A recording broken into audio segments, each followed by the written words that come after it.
वेद शाम का शाब्दिक अर्थ होता है गान। इसके तीन शाखाएं कौथुम, थू से थुकना, थू से गु। हम इसलिए कह के याद रहे, रा के बाद अगर बोला जाए कि कोई ऐसा वर्ड लीजिए जो आपको अच्छा लगे, सबको अच्छा लगे, तो रा के बाद मोए ना होगा, हो राम, राम और जैमिनी। यहां है कर्नाटक। कर्नाटक संगीत शैली आज भी तू जानता है फेमस है, कर्नाटक। यानी कौथुम गुजरात में, रणैमिये महाराष्ट्र में, और जैमिनी कर्नाटक में। ठीक है, पूछ सकता है कमीशन के परीक्षा में, पूछ सकता है। इसका दो भाग है, आर्चिक, उत्तरार्चिक। चिक चिका चिक, चिक चिका चिक, चिक चिका चिक, चिक चिका चिक चिक। जब जिक चिक चिक पूछे तो सारा शाम का अर्थ संगीत होता है चिक चिका चिक, सामवेद है ना, या तो कोई दिक्कत नहीं। यह पद शैली में है। पद शैली समझ रहे हो, गाने के शैली में। जैसे नहीं गाना है, याद आ रही है, हमें याद आ रही है, ये गद्य शैली हो गया। याद आ रही है, ये पद शैली हो गया। ए बेटा, देखने से अगर तुम्हारे लक्ष्य की पूर्ति होती है तो तुम देखो, मैं वैसा गुरु और टीचर नहीं हूं कि रोक दूंगा। देखने से अगर लक्ष्य की पूर्ति होती है तो देखो, और देखने से लक्ष्य में थोड़ी सी भी दिग्भ्रमण होती है तो नजर फेर लो, वरना जिंदगी बहुत खूबसूरत है अगर खूबसूरत हो जाए तो। आज जिसके पैर के नीचे जमीन नहीं होता है, सब कुछ रहते हुए भी वो बेचारा रहता है, निरीह रहता है। याद रखिएगा, है ना। इसमें 1810 छंद है, बंधा हुआ मंत्र 1810 छंद है। कुल 1869 मंत्र है। 1810 कितना है? 1869 कुल मंत्र कितना है? 1869। इसमें 320 मंत्र को दोहराया गया है। कितने मंत्र को दोहराया गया है? 320 मंत्र को दोहराया गया है। कोई दिक्कत नहीं। तो 1869 कुल है और 320 को दोहराया गया है। इसका मतलब कि 1869 माइनस 320 बराबर 1549। अब 1549 मतलब कुल वास्तविक मंत्र हैं जो तुमको, वो 1549 है। 1549 कुल वास्तविक मंत्र कितने हैं? सामवेद, शाम का शाब्दिक अर्थ गान।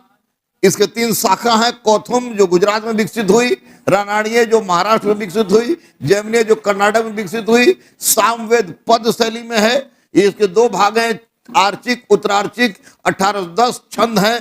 कुल 1869 मंत्र हैं, जिसमें 320 मंत्र को दोहराया गया है। 1869 से 320 घटाने के पश्चात कुल वास्तविक मंत्र की संख्या 15। भारतीय संगीत की उत्पत्ति,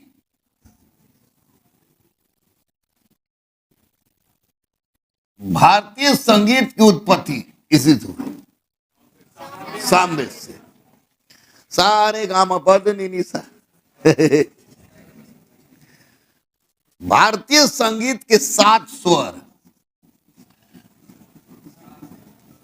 भारतीय संगीत के 7 स्वर सामवेद से। श्रीमद् भगवत गीता में श्री कृष्ण भगवान को सामवेद कहकर संबोधित किया गया।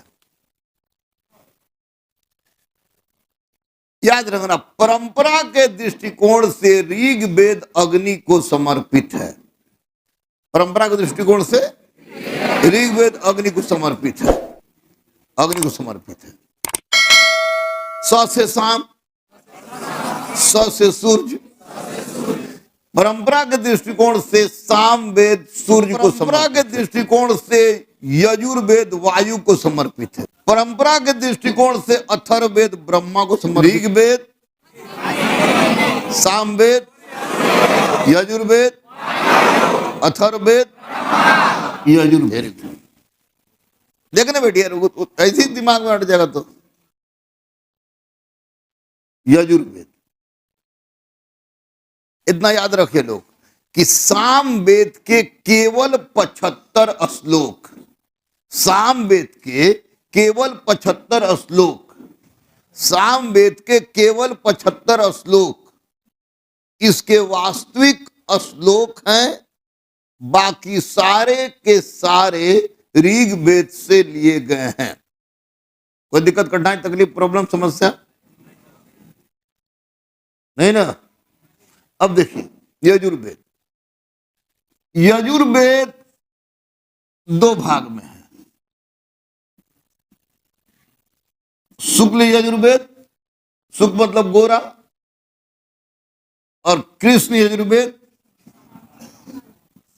कृष्ण मतलब काला, मेरे जैसा।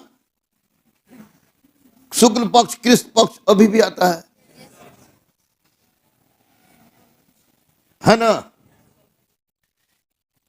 इसमें 228 मंत्र हैं। 228 मंत्र हैं। थोड़ा सा ध्यान कंसंट्रेट कीजिएगा मेरे शब्दों पर, इसीलिए होता है। अब देखिए, एक बड़ा खूबसूरत वर्ड समय आ रहा है बेटा। यानी अभी तक ऋग्वेद ही मेन है। सामवेद तो यानी ऋग्वेद का केवल, सामवेद का केवल 75 मंत्र उसके वास्तविक मंत्र हैं, बाकी सबके सब ऋग्वेद से लिए गए हैं। तो ऋग्वेदिक काल, ऋग्वेद मतलब ऋग्वेदिक काल, ऋग्वेदिक काल मतलब 1500 से लेकर 1000 ईसा पूर्व। अब 1500 1000 ईसा पूर्व यानी अफगानिस्तान से लेके पंजाब तथा पंजाब के पंचजन के आसपास केंद्रित थे। आर्च नदियों का महत्व था, क्योंकि घास के मैदान नदियों के आसपास ही होते, इसलिए नदियों के महत्व के कारण बस उन्हीं जगह पर बसे जहां पर पानी था, पानी जहां था वहां घास था। पशुपालक थे, अपने अपने पशुओं के लिए घास के मैदान की खोज करते थे, अधिक से अधिक पशु के लिए आपस में युद्ध करते थे। दशराग युद्ध इसका उत्तम उदाहरण है। और ईश्वर से मांग करते थे अधिक से अधिक पशु देने के लिए। नित्य प्रतिदिन घटने वाली प्राकृतिक घटनाओं को समझ पाने में असमर्थ थे, परिणाम स्वरूप वे प्रकृति पूजक हो गए, प्रकृति पूजक हो गए, प्रकृति पूजक हो गए। और पशुपालन जीवन का मूल आधार था, इसलिए जीवन में अस्थायित्व नहीं था। यही कारण है कि एक स्थान से दूसरे स्थान पर अपना स्थान बदलते रहे। परिवार शब्द में ही एक था, विभिन्न एक गोष्ठ में अपने संपूर्ण आदमी तथा पशुओं के साथ रहने वाले लोगों को एक गोष्ठ या एक गोत्र का माना जाता था। कबीला में बटा हुआ समाज था। गोत्र व्यवस्था अभी तक स्थापित नहीं हो पाई थी, लेकिन जीवन में अस्थायित्व नहीं था। और स्वाभाविक है कि जीवन में जब अस्थायित्व नहीं रहेगा, अस्थायी जीवन रहेगा, तो वैसी परिस्थिति में क्या होगा?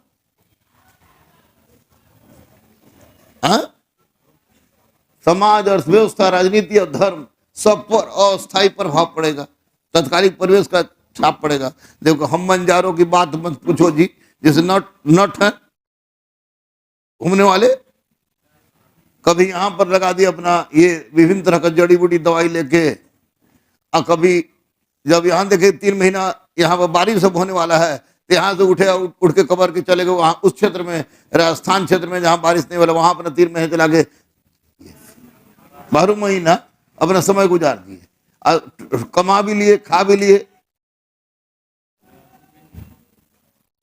टंच दवा ये कौन है? बंजारे, यानी कि एक जगह नहीं रहेंगे, सब जाएंगे तो साथे जाएंगे। क्यों? क्योंकि जीवन में अस्थायित्व नहीं है, और जब जीवन में अस्थायित्व नहीं है तो बंजारा जीवन है, तो जैसा जीवन है उसी हिसाब से उनका समाज, अर्थव्यवस्था, राजनीति और धर्म होगा। जैसा परिवेश है उसी में ना। जाड़ा है तब ना हम लोग कोट स्वेटर और शाल लेके आए हैं पहन के। गर्मी में अगर पहन के आए हम लोग मई जून में, तो लोग हम लोग को पागल बोलेगा कि नहीं बोलेगा? तत्कालिक परिवेश और परिस्थिति आवश्यकता की मांग होती है, तो वो अपना चल रहे थे। मैंने बताया सिंधु नदी का सबसे ज्यादा उल्लेख हुआ है। सिंधु की 5 सहायक नदियों का उल्लेख हुआ है। सरस्वती को नदीतमा अर्थात सभी नदियों की मां का है। या तो बलि पर चढ़ो या सफल हो, दूसरा कोई उपाय ना है। चकचुक के लिए तो होल लाइफ बाकी है साला। छलांग मारने का समय निर्धारित है, चकचुक करने के लिए तो होल लाइफ बाकी है। क्या जी? इसलिए अभी बस फड़फड़ाओ। 0 पर हो गए, 1 नंबर आता होगा ना, तो अभी अगर लगे रहोगे, 1 साल खाली लग जाओगे ना, तो साल जाते जाते 80 नंबर आना शुरू हो जाएगा। और 1 साल पागलपन के हद तक गुजर जाना मांगता है कोई भी परीक्षा। नहीं तो तही चाहोगी जाए फुटफुटवा पढ़े, फुटफुट फुटफुट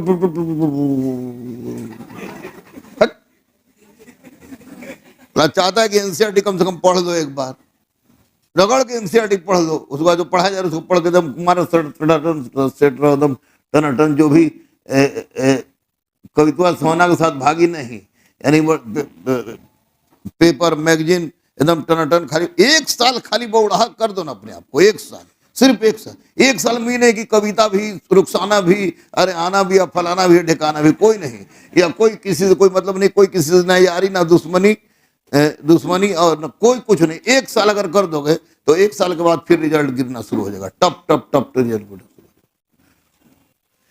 एगो नाला रोड में हमार चेला था धनंजय, चश्मा की दुकान खोलता था, पढ़ते पढ़ते उसका बाल उड़ गया और टोपी पहन गया था, तो हम टेस्टवा में उसका टोपिया पहन लेते थे, तो हम टकला था, तो सब हंसा रहे, हंसा लोग कुछ। अरे बेटा, उसका बेटा हो गया 10 साल की, बेटी हो गई 7 साल की, अब वो आदमी पढ़ता रहा। आज 17 दरोगा में वो पीटी दे के आया, तो तब्बे से मेहनत करता रहा, दौड़ता रहा। और फिर एक दिन हम गए मेंस के पहले, फाइनल मेंस के बाद थोड़ा मोटिवेट करने, तो देखे कि धनंजय कर रहा है अपना गंजी, तो इसे पसीना गिर रहा है। तो हम वही पसीने में लिख दिए थे ऐसा ही धनंजय, आज ऐसा ही धनंजय है। यानी कि एकदम बेचारा, तुम बहुत सारे जानते भी होंगे, अभी मुंगेर में पोस्टेड है शायद, डाला।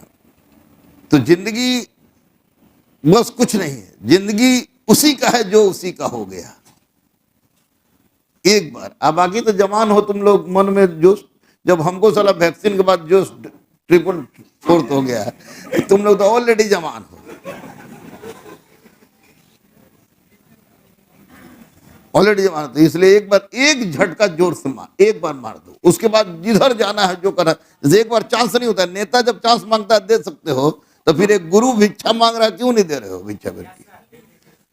जब नेता मांगता है तो जातीय पार्टी देख के दे देते हो, जब गुरु भिक्षा मांग रहे हैं कि 1 साल अपना हमको दे। 128 मंत्र। अस्किनी चिनाब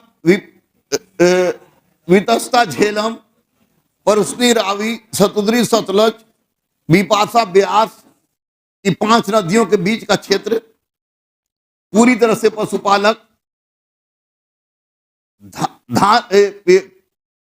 पास्चरलैंड घास की मैदान की खोज में एक स्थान से दूसरे स्थान पर जा रहे हैं।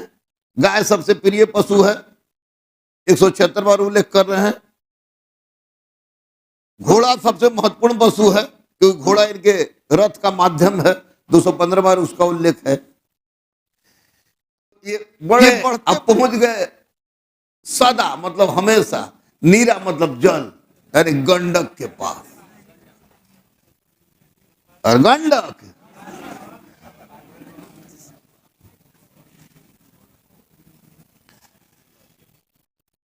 हमें तो चल रहा था ऐसे गंडक, अब यहां पहुंचे तो साला घनघोर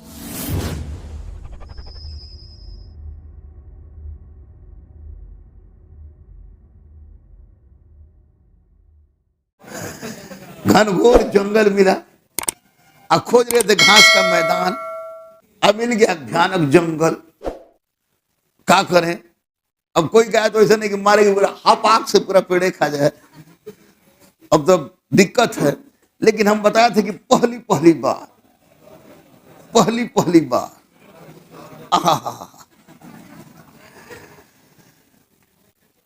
लोहा इनको मिला इस क्षेत्र में। लोहा सभी धातु से मजबूत था।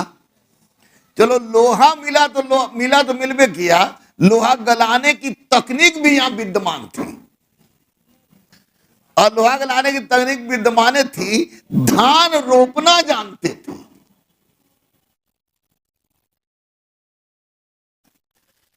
तिलुका के कि लोहा से गला के उसको इच्छानुसार उपकरण में मत ले। अब पूरा जंगलवा को क से काट दिए, तो थ से ठूठ बच गया, ठूठ जड़ घास भूसा बहुत इकट्ठा हो गया, तो उसको आग से जला दिया, जो हम लोग जला देते हैं। तो वही देखोगे शुक्ल यजुर्वेद के शतपथ ब्राह्मण में वर्णित है कि विदेह माथव ने अग्नि को मुंह में धारण करके पूर्व की ओर बढ़ना शुरू किया। विदेह माथव ने अग्नि को मुंह में धारण करके पूर्व की ओर बढ़ना चला किया। बढ़ते बढ़ते सदानेरा के पास रुका। वो लोहा से अस्त्र बने उपकरण बने, जंगल काट दिए गए, बचे हुए ठूठ को अग्नि से जला दिए गए।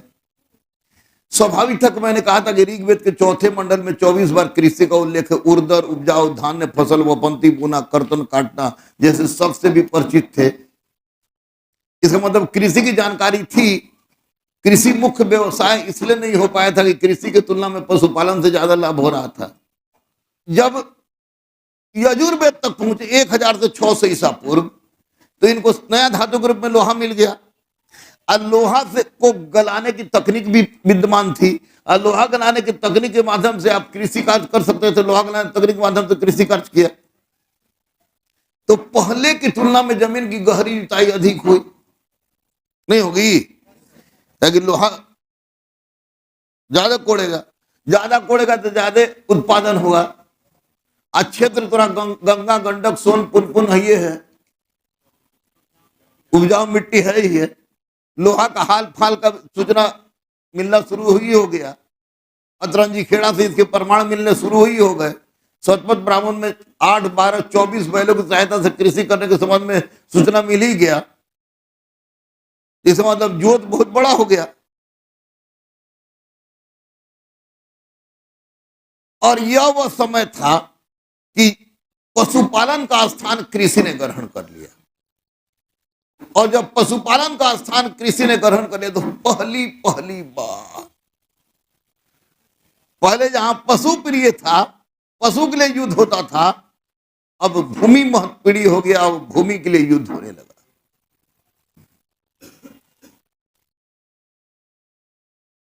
यहां तक एक जगह भगवान शिव को भी क्षेत्रज कहकर संबोधित किया गया है यजुर्वेद में।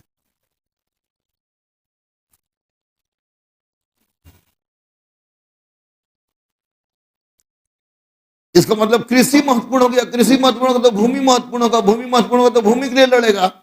इसलिए परिवार है, ग्राम है, विष है, जन नहीं था, जन था, जनपद नहीं था, जनपद आ गया तुमको यजुर्वेद के काल में। तैत्तिरीय ब्राह्मण में देखो तो स्पष्ट रूप से उसमें लिखा हुआ है कि काशी का अजात शत्रु, कौशल का महाकौशल, विदे का मिति जनक, पंचाल का प्रभांजावली, कैके का अशुपति, जनपद आ गया। पाणिनि के अष्टाध्याय में तुमको 22 से लेकर 28 प्रकार के जनपद की सूचना है। तो अब जीवन में अस्थायित्व आया, तो कृषि करने लगे तो स्वाभाविक था कृषि करते तो उसको अगोरना जरूरी था। इसलिए जितना भी जंगल काटे होते उससे उसका मकान बना कर रहना शुरू कर दिए। आजीवन में अस्थायी कहा गया। आजीवन में अस्थायी है तो पहला परिवर्तन हुआ कि नित्य प्रतिदिन घटने वाली प्राकृतिक घटनाओं से प्रभावित होना बंद हो गया। वर्षा आंधी तूफान, 23 वर्षा है, चल घुस गए घर में, अंधेरा है, लाइट जला दिए, आग जला दिए,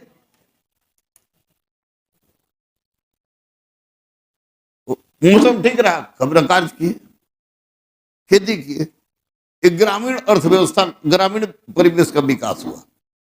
आज जब प्राकृतिक घटनाओं की प्राकृतिक घटना से बचना लोग सीख गया तो लोग भगवान उसी को मानता है जिसको कंट्रोल नहीं कर सकता है।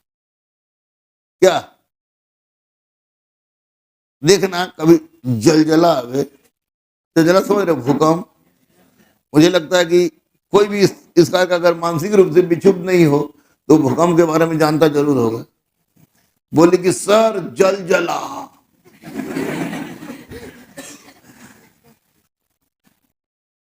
चौथे तल्ला में से बेटा कम से कम 300 बच्चा को, उसमें एक दिव्यांग भी था जो एकदम झुक के ही चलता था, उस सब को भारत माता की जय कहते हुए नीचे उतार दिए।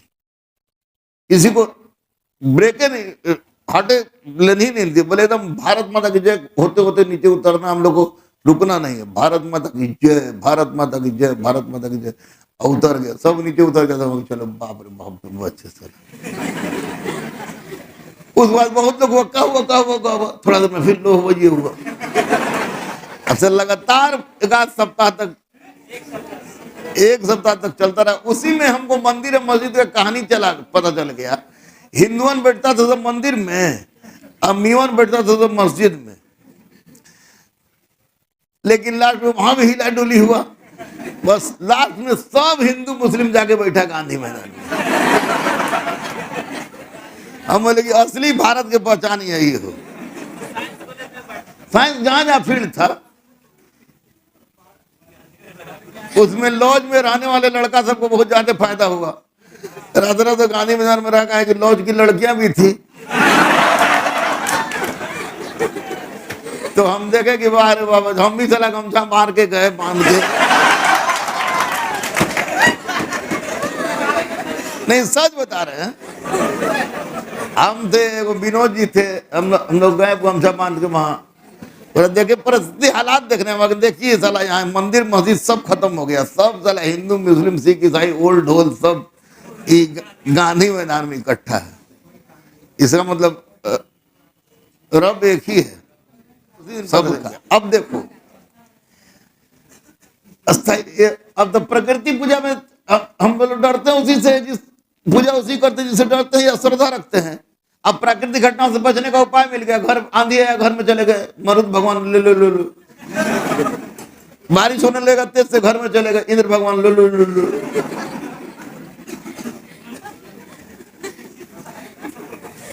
यानी जितने देवता को प्राकृतिक घटनाओं के कारण हम पूछते थे, उत्तर वैदिक काल में सारे देवताओं को प्राकृतिक घटनाओं के कारण पूछना बंद कर दिए और नया नया देवता ले आए। जैसे ब्रह्मा, ये कौन हो? क्रिएटर, जन्म देने वाला।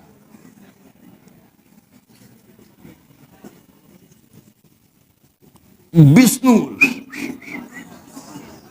ये कौन हो? पालनहार। ये कौन हो?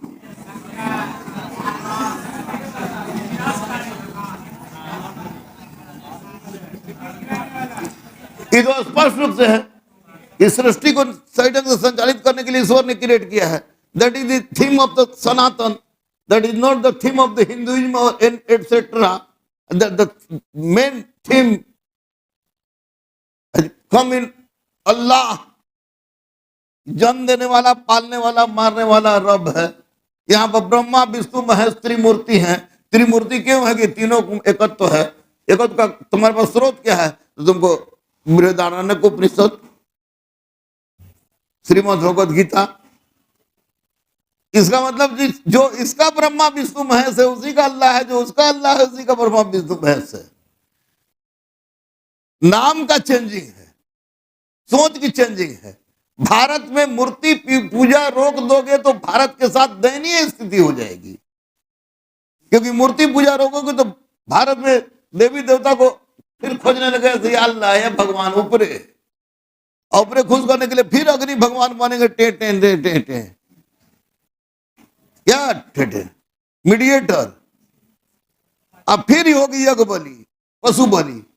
अब भारत में पशु बलि, मुर्गा खा जाओ निगल जाओ पूरा, खस्सी निगल जाओ पूरा, भेड़ निगल जाओ पूरा, लेकिन जो दूध देता है, देती है, जो दूध देती है, जो बच्चा देती है, जो हमारे इकोसिस्टम का मूल आधार है, हमारे कृषि मूलक व्यवस्था की मूल आधार है, उसकी तो रक्षा करना हमारा उद्देश्य होगा। क्या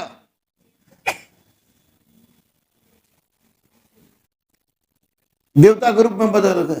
पूषण,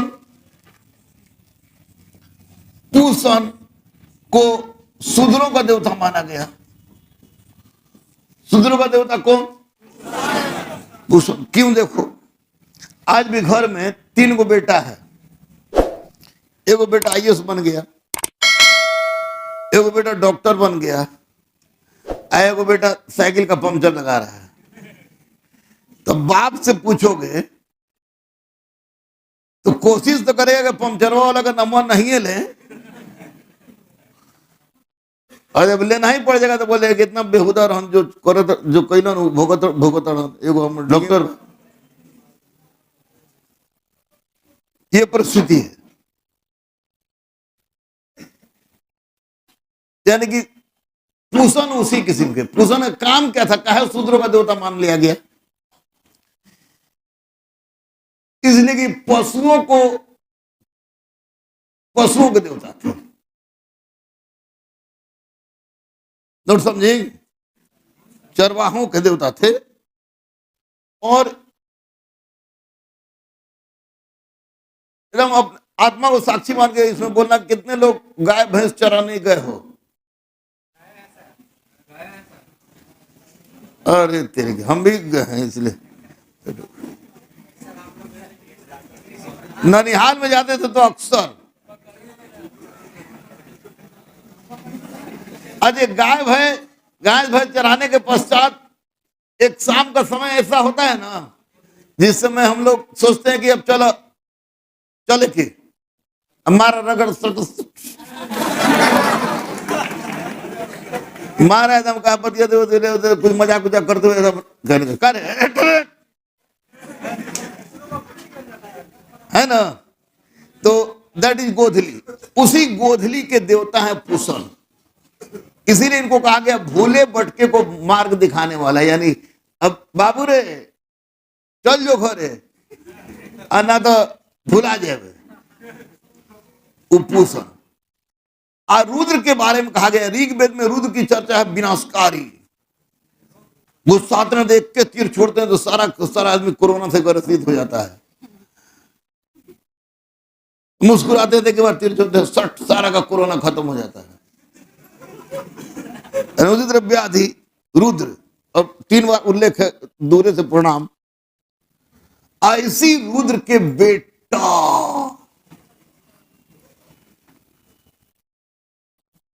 यजुर्वेद आते यजुर्वेद के शतुद्रीय सूक्त में जो कहा गया, जो विध्वंसकारी है, जो विनाशक है, वह रुद्र है।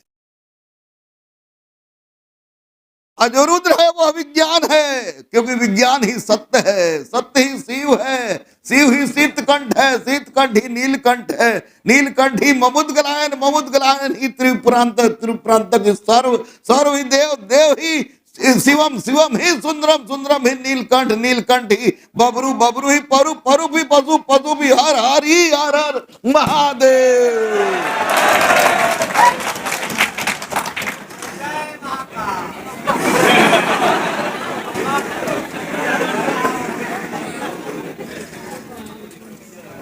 शिव जी के पहले उनका रूप आया शिव, यानी विध्वंसकारी के रूप में वो रुद्र है।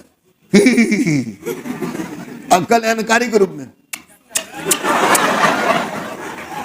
आज जैसे ही कोई देवता कल्याणकारी के रूप में जुट गया, तो आज सबसे प्रसिद्ध देवता कौन है? कृष्ण भगवान, शिव भगवान, बजरंग बली। हाँ, बजरंग बली, वही ना बोल रहे हैं। यानी कि आज राम से ज्यादा बजरंग बली पूजे जाते हैं कि नहीं?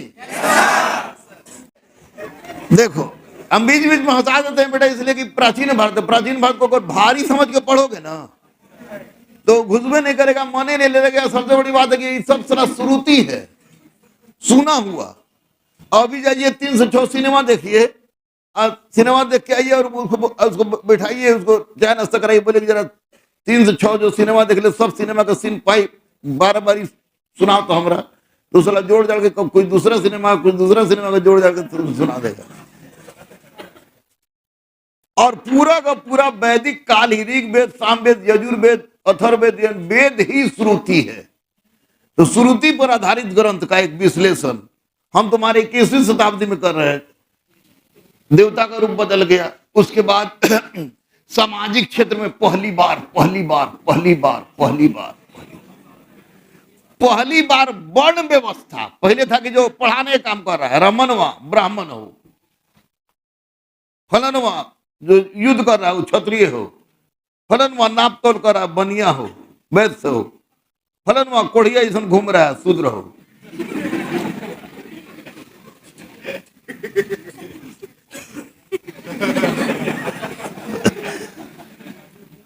सही बात है, जो भी घूम रही है शूद्र है। अभी चकचुक तो लोग पढ़ रहा है इतना मेहनत से, चकचुक घूम रही है शूद्र है। तो इसी में था कर्म पर कोई जन्म भगवान देगा तो भगवान को तू ब्राह्मण क्षत्रिय तू पैदा करेगा, भगवान तू भेजेगा, तू भगवान ओरिजिनल नहीं, हट, ऐसा पता नहीं। यजुर्वेद में परिवर्तन हो गया, उत्तर वैदिक काल आते आते बेटा वर्ण व्यवस्था जहां ऋग्वेद के पुरुष सूक्त में कर्म पर आधारित था, वही उत्तर वैदिक काल यजुर्वेद में आते आते यह जन्म पर आधारित हो गया। यानी ब्राह्मण का बेटा है तो ब्राह्मण ही होगा, क्षत्रिय का बेटा है तो क्षत्रिय ही होगा, वैश्य का बेटा है तो वैश्य ही होगा, शूद्र का बेटा है तो शूद्र ही होगा। और यहीं से तुमको वर्ण व्यवस्था जन्म पर स्थापित हो गई, गोत्र पूरी तरह से स्थापित हो गया। 8 प्रकार के विवाह आ गए, राक्षस विवाह, पैशाच विवाह, नया विवाह जुट गया। जब ऋग्वेद रामायण महाभारत में केवल 6 प्रकार के विवाह है, अन्य ग्रंथों में 8 प्रकार के विवाह उभर कर सामने चले आए। अब पशु के लिए नहीं, कृषि भूमि के लिए युद्ध होने लगा। देवताओं को प्रसन्न करने के लिए बड़े बड़े यज्ञ संपन्न किए जाने लगे। राजसूय यज्ञ में राजा अपनी नौशक्ति को प्राप्त करने के लिए राजसूय यज्ञ करने लगा। युद्ध में जीतने के पश्चात वाजपेयी यज्ञ होने लगा। साम्राज्य विस्तार के लिए अश्वमेध यज्ञ होने लगा। ऋतु परिवर्तन पर चतुर्मास यज्ञ होने लगा। सोम रस पीने पर आने के अवसर पर सोम यज्ञ होने लगा।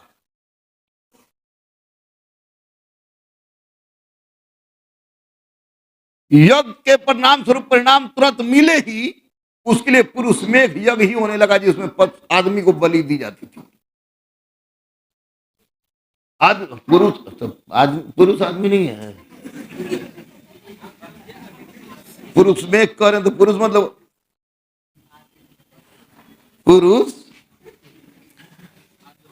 पुरुष में शब्द भयानक फल लाइट, इतना सारा यज्ञ था, 21 प्रकार का यज्ञ आ गया बेटा। ब्रह्मचर्य, गृहस्थ, वानप्रस्थ, संन्यास, 4 वर्ण आश्रम व्यवस्था उभर कर आए। मनुष्य के जीवन को 25 चौका 100 भाग में बांटा गया। तुमको छांदोग्य उपनिषद में 3 आश्रम, ब्रह्मचर्य, गृहस्थ, वानप्रस्थ। जाबोलो उपनिषद में 4 आश्रम, ब्रह्मचर्य, गृहस्थ, वानप्रस्थ, संन्यास। अथर्ववेद में 4 आश्रम, ब्रह्मचर्य, गृहस्थ, वानप्रस्थ, संन्यास का उल्लेख हुआ। तो अथर्ववेद और महाभारत में तुमको 4 पुरुषार्थ, धर्म, अर्थ, काम, मोक्ष, 4 पुरुषार्थ, धर्म, अर्थ, काम, मोक्ष उभर कर सामने आया। लोगों के जीवन में अस्थायित्व आ गया। जनपद, एक बड़े बड़े जनपद का निर्माण हुआ।